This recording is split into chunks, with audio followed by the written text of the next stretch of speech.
You said that you're a trans woman. A trans female, yes, ma'am, sir.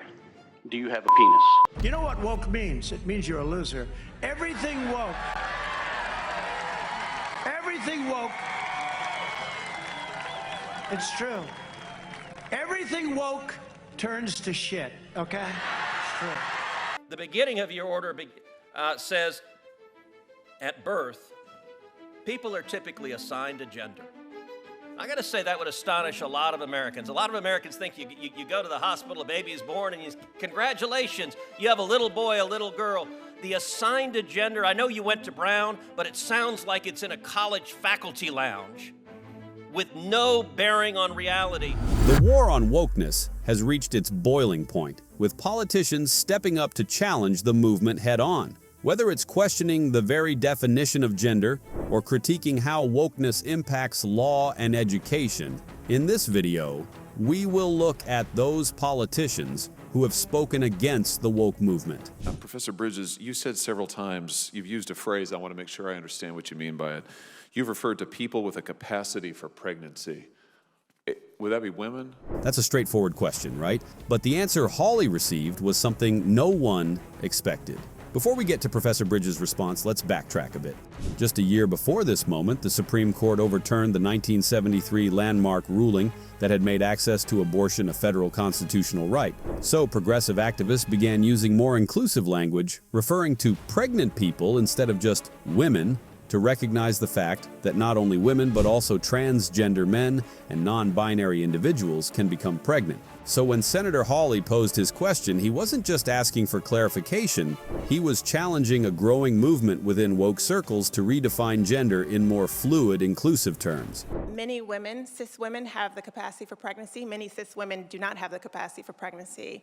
There are also trans men who are capable of pregnancy, as well as non-binary people who are capable of pregnancy. So this isn't really a women's rights issue, We can recognize that this impacts women while also recognizing that it impacts other groups. Those things are not mutually exclusive, Senator Hawley. And if that wasn't enough to raise eyebrows, she took it a step further by accusing Hawley of being transphobic.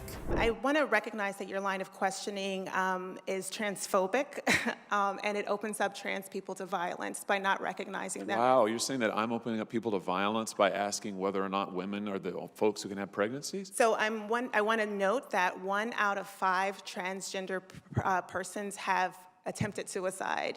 So I think it's important because of my line of questioning? So we can't talk about it? Because denying that trans people exist and pretending not to know that they exist I'm is denying that dangerous. trans people exist by asking you if you're talking about women having pregnancies? Do you believe that men can get pregnant? No, I don't think women can get So pregnant. you are denying that trans people exist? And that leads to violence? Is this how you run your classroom? Are students allowed to question you? Absolutely. Or are they also treated like this, where No, they're told allowed that to they're question. opening up people to violence? We have a good by time in my questioning? class. You should join. Oh, I bet. You might learn a lot. Wow, I would learn a lot. I've learned a lot I just in this know, exchange. absolutely. Extraordinary. Yep.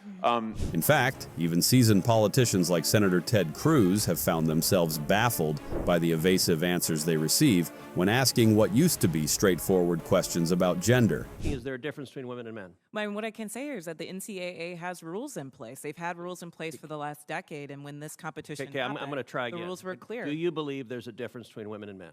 It's a yes/no question. Do you believe there's a difference? Oh, I think that we're talking about this case with the NCAA. No, I'm asking a question. Do you believe there's a difference between women and men? Most people could answer this very simply.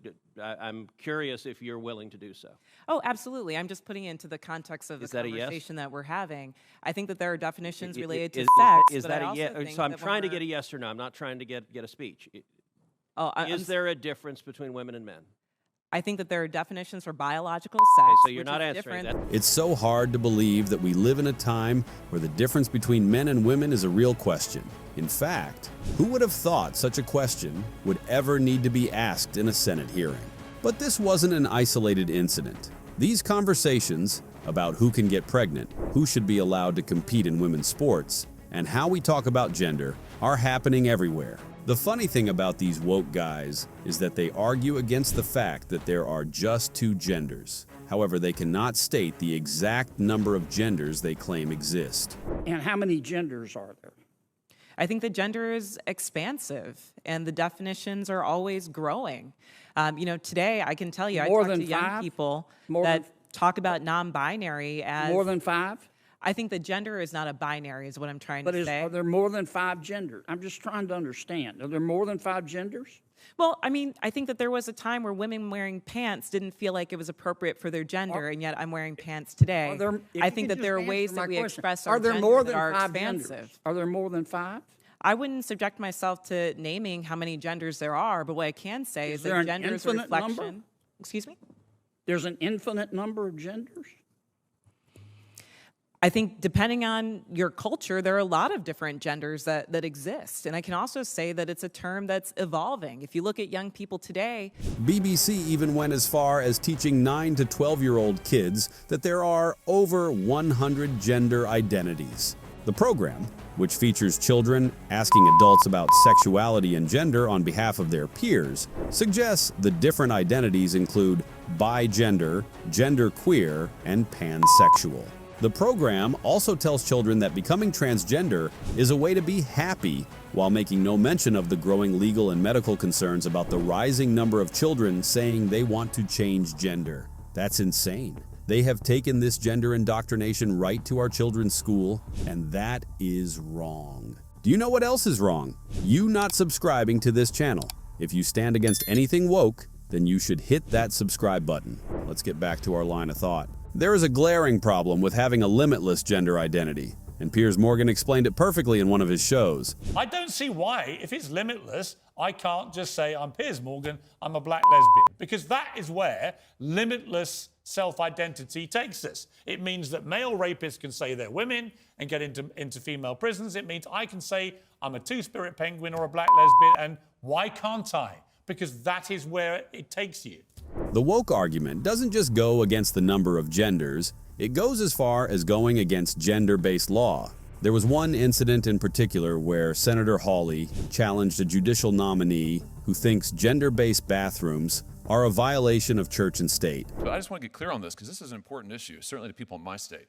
It's a very important issue. You think that bathroom designation, same with locker rooms, I guess, girls' locker rooms impermissible? Biological men have to be permitted into girls' locker rooms?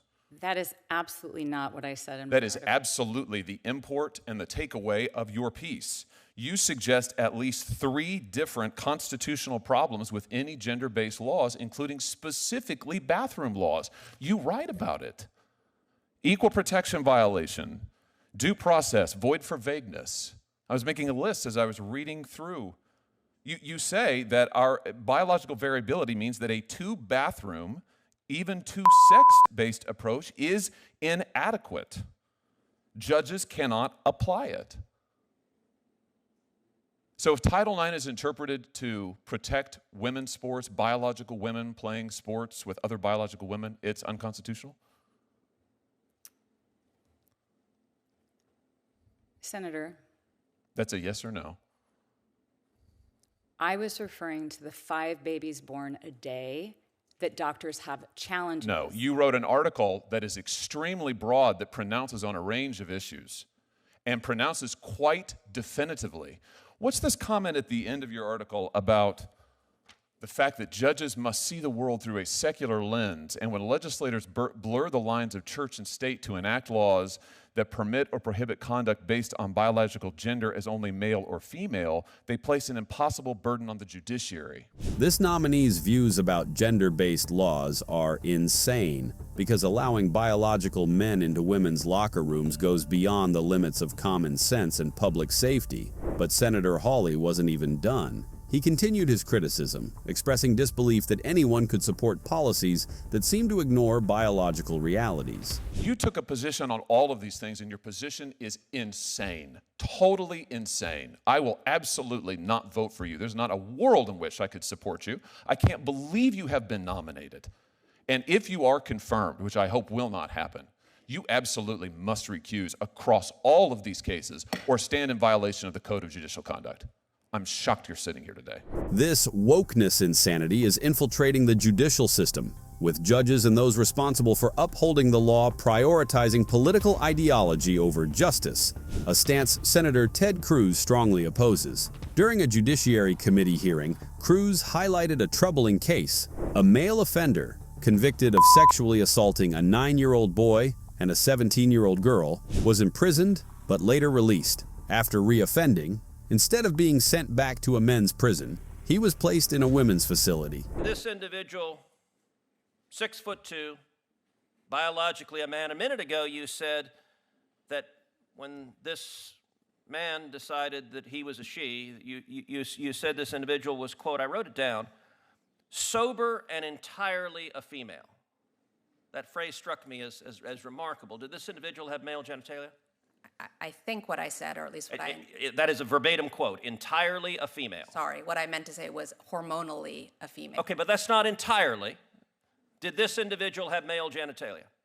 Yes.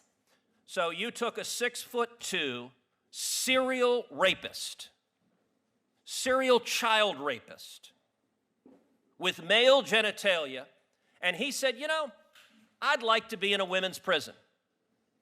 And your answer was, that sounds great to me. Let me ask you something. The other women in that prison, do they have any rights?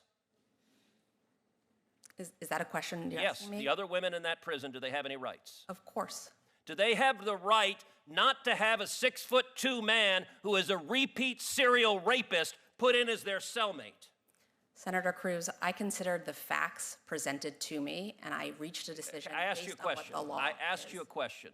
Do they have a right not to have a 6'2" man who is a serial rapist put in as their cellmate? Do those women have a right to that? Every person who's incarcerated has the right to be safe in their space. But you didn't think so. You didn't think so. Senator Ted Cruz didn't hold back, calling the nominee's decision dangerous and radical. I have to say, if I were the father of one of those women, and you decided that my daughter's cellmate was going to be a 6'2" man who over and over and over again committed violent sexual assault, I would say the entire justice system is absurd, and it is clear on your record your political ideology matters a heck of a lot more than the rights of those women that you endangered. I think you're a radical, and I think you have no business being a judge. It's impossible to talk about politicians standing against the woke movement without talking about the man himself, Donald Trump. He is considered public enemy number one for the woke community, and that's because of the policies he will be putting in place if elected.